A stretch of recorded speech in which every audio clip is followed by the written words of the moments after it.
What's up, Ragin Nation? How's it going? This is Alex Yu, and you're watching a Ragin Ronin movie show. This is just a web series. We're talking about movies that matter to me. In this episode, I'm going to give you a top 10 list. This top 10 list will be for the top 10 reasons why Solo, a Star Wars story, is a box office failure. At least for Star Wars standards. Because if you look back at the 3 Star Wars films that were released when Disney bought Lucasfilm, we're talking about at least $1 billion of film. Star Wars The Force Awakens made $2 billion worldwide. Rogue One made $1 billion, and The Last Jedi made $1.3 billion worldwide. That is insane. Solo, a Star Wars story, if lucky, they're gonna make $400 million worldwide. If they're lucky, okay? So this is gonna be Star Wars' first box office failure, which is a pretty crazy thing to even think about, considering that I originally thought that Star Wars films were untouchable. I thought it was printing money, like the Marvel Cinematic Universe. I thought that every Star Wars film was going to be box office gold, but apparently that's not the case. I'm going to give you the top 10 reasons why Star Wars, or rather a Star Wars story, is a box office failure. We're going to start with reason number 10, and that is the obvious thing: competition. This film was released after Avengers Infinity War and Deadpool 2, and a lot of people were still talking about how great those films are. Avengers Infinity War was released 4 weeks before, or rather 4 or 5 weeks before Solo, but still, people were going back for repeat viewings, and it's still in the theaters now. And Deadpool 2 was released a week before Solo, and there were still a lot of people who didn't watch Deadpool 2 on the first weekend, so if they had to decide between Deadpool 2 and Solo, a lot of them were going to pick Deadpool 2. So that's what happened. And competition was definitely a big factor in one of the reasons why Solo is a box office failure. Reason number 9, the Rotten Tomatoes score. Believe it or not, a lot of people still rely on that website to determine, or rather make the decision for them in deciding if they're going to watch that movie. And with Solo having only a Rotten Tomatoes score of 71%, that was enough of a determining factor for them to decide that I'm not going to watch it. Which is really quite unfortunate because, well, you know, you should let yourself decide. If you want to watch it, then go watch it. Don't let a website decide for you. But in any case, a lot of the Star Wars films, or rather all the Star Wars films that came out before Solo, after Disney takeover, had much higher scores, such as Last Jedi, 91%, Rogue One, 85%, The Force Awakens, 93%. Solo had a score of 71%, which is still a fresh tomato, but still pretty low for Star Wars standards. Reason number 8. This is the film that no Star Wars fan asked for, which is absolutely true. I didn't think there was going to be a a Han Solo Origins films, and there was already this material covered in the novels, so when Disney decided that they're going to rewrite all the novel canon, a lot of fans were very happy with that, and they really showed that by not wanting to attend this screening for this movie. So it's true, this is a film that nobody asked for, but regardless if you ask for it or not, Disney is still going to make these films. I mean, they're making a Boba Fett Origins movie, or rather a Boba Fett Solo film. I don't know. I don't think it's going to be an Origins movie. And Rogue One was a film that nobody asked for, but that was still a success. Solo is definitely a film that nobody asked for, and well, we'll see we saw what happened. Reason number 7: Alden Ehrenreich is no Harrison Ford, and which is a ridiculous reason to not want to go to watch the film, because that means that Star Wars fans are suggesting that Harrison Ford play a young Han Solo. The guy is how old is he? 80 years old, or I don't really know his exact age, but he's still a pretty old man. He's a grumpy old man, and he actually doesn't want to play Han Solo again. He wanted his character to be killed off in The Force Awakens. That was the only reason why he would star in the film, thus making it so that he would never have to play the character again. So there was always going to be a young actor playing a young Han Solo, and it was Alden Ehrenreich, and a lot of fans decided, you know what, I don't want to ruin my view of Han Solo. It is always going to be Harrison Ford, always and forever. So because of that, they didn't want to go watch the film because of the actor playing him.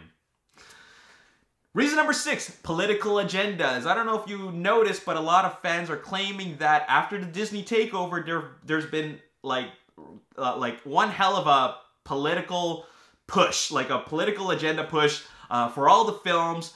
And, you know, you could say what you want. It's all entertainment to me. I personally don't care if there are political agendas. I don't feel that there are political agendas, even though they claim that there is. But sure, okay, if that's a reason, then sure. I mean, there was Lando's pansexuality and L3's struggle for droid rights. And, you know, it's a progressive movement. But none of that bothers me. A lot of people, or rather a lot of Star Wars fans, are triggered by that, and they are offended by things like that. So, which is really sad and really quite, you know, that's really quite unfortunate that you view it like that. It's all entertainment. It's a movie. Who cares? Just watch it. I mean, none of that bothers me, so I'll watch anything Star Wars, whether they have political agendas or not. You know, Star Wars are political films, whether you like it or not. All of them are. I mean, it's about fighting a tyrannical political movement, so what's not to like? Anyways, number 5, Solo has no direct connection with the Skywalker saga, which is absolutely true.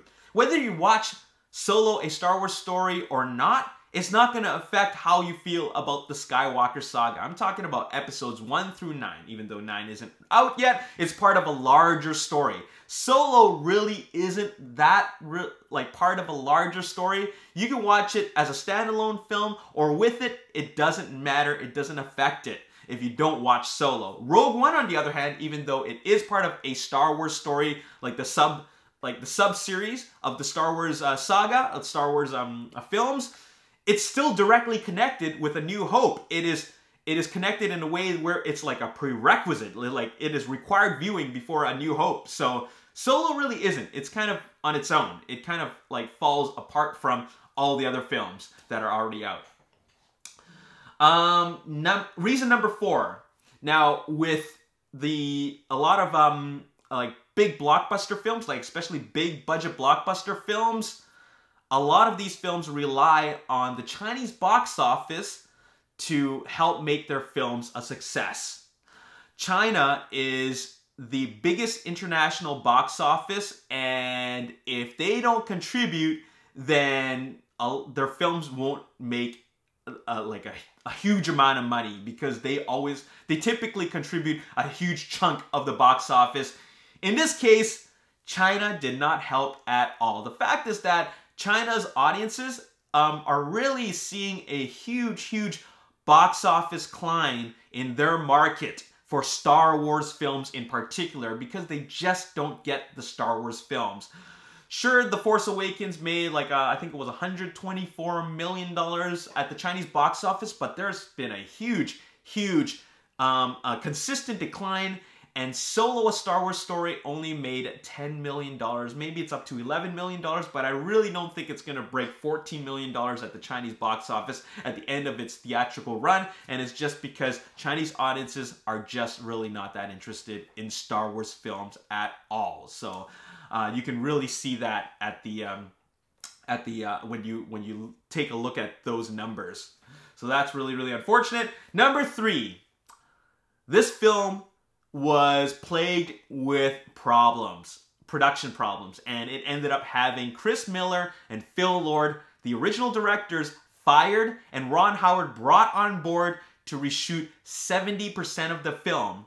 And, well, there are 2 reasons why this would affect the people watching it and the box office success of the film, and that is, well, when fans read about this stuff, they feel like, oh my god, they're going through a huge amount of reshoots and directors are being fired.